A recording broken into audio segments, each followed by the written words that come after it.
जय श्री राम, जय श्री राम। श्री राम का राज तिलक होने की बातचीत चल रही है। जग मंगल भल काजू विचारा, बेगई नाथ नालाई बारा। नृपहि मोद सुनि सचिव सुभाषा, बढ़त बौण जनु लही सुख साखा। अपने जगत भर का मंगल करने वाला भला काम सोचा है। आप अपने जगत भर का मंगल करने वाला और भला करने वाला काम सोचा है। हे नाथ, शीघ्रता कीजिए, देर न लगाइए। मंत्रियों की सुंदर वाणी सुनकर राजा को ऐसा आनंद हुआ मानो बढ़ती हुई बेल सुंदर डाली का सहारा पा गई।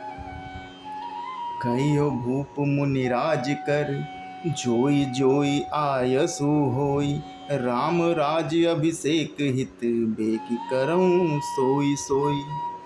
राजा ने कहा, श्री रामचंद्र के राज्याभिषेक के लिए मुनिराज वशिष्ठ जी को जो जो आज्ञा हो, आप लोग वही वही तुरंत तुरंत करें।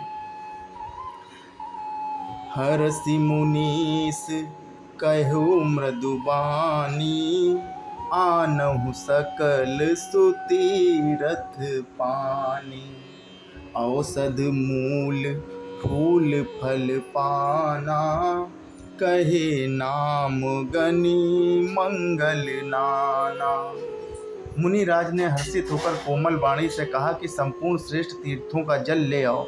फिर उन्होंने औषधि मूल फूल फल पत्र आदि अनेकों मांगलिक वस्तुओं के नाम गिनाकर बताए कि चामर चरम बसन बहु भांति, रोम पाट पट अगनित जाति।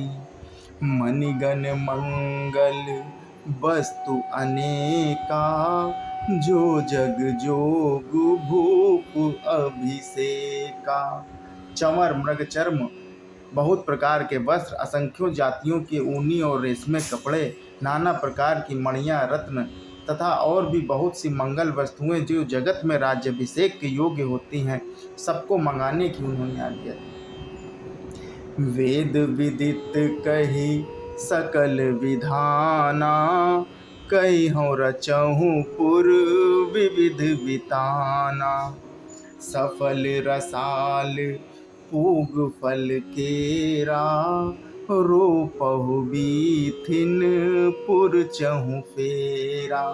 मुनि ने वेदों में कहा हुआ सब विधान बताकर नगर में बहुत से मंडप सजवाए। फलों सहित आम सुपारी केले के वृक्ष नगर की गलियों में चारों ओर रोप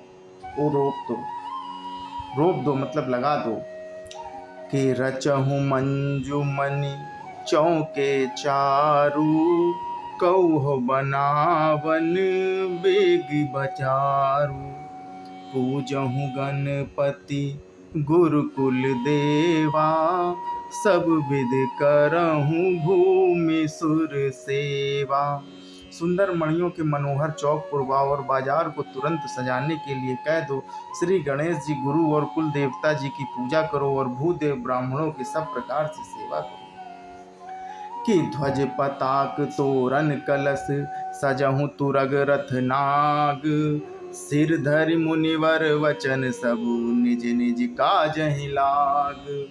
ध्वजा पताका तोरण कलश घोड़े रथ और हाथी सबको सजाओ। मुनि श्रेष्ठ वशिष्ठ जी के वचनों को सिरोधार्य करके सब लोग अपने अपने काम में लग गए। जो मुनि से जेहि आय सुदीना, सोते ही काजु प्रथम जनु कीन्हा। विप्र साधु सुर पूजत राजा, करत राम हित मंगल काजा। मुनीश्वर ने जिसको जिस काम के लिए आज्ञा थी, उसने वह काम इतनी शीघ्रता से कर डाला कि मानो पहले से ही कर रखा था। राजा ब्राह्मण साधु और देवताओं को पूज रहे हैं और श्री रामचंद्र जी के लिए सब मंगल कार्य कर रहे हैं। सुनत राम अभिषेक सुहावा, बाज गहा गहे अवध बधावा। राम सीय तन सगुन जनाए, फर कहीं मंगल अंग सुहाए।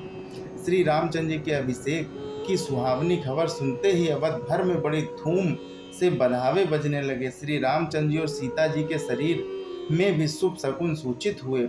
उनके सुंदर मंगल अंग फड़कने लगे कि पुलक की सब प्रेम परस्पर कहीं भरत आगमनु सूचक अहि अहि भय बहुत दिन अति अवसेरी सगुन प्रतीत भेंट प्रिय केरी।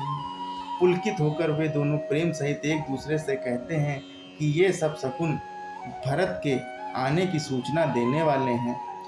उनको मामा के घर गए बहुत दिन हो गए हैं, बहुत ही अवसेर आ रही है, बार बार उनसे मिलने की मन में आती है।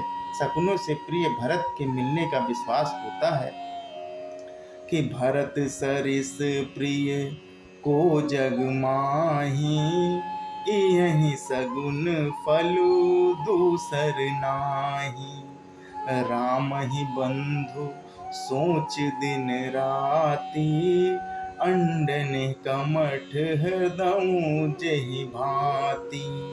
और भरत के समान जगत में हमें कौन प्यारा है।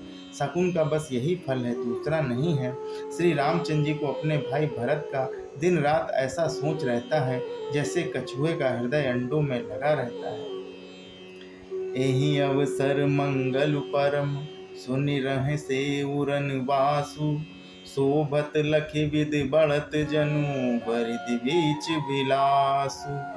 इसी समय यह परम मंगल समाचार सुनकर सारा रनिवास हर्षित हो उठा, जैसे चंद्रमा को बढ़ते देखकर समुद्र में लहरों का विलास आनंद सुशोभित होता है। कि प्रथम जाए जिन वचन सुनाए भूषण वसन भूर तिन पाए प्रेम पुलक तन मन अनुरागी मंगल कलश सजन सब लागी।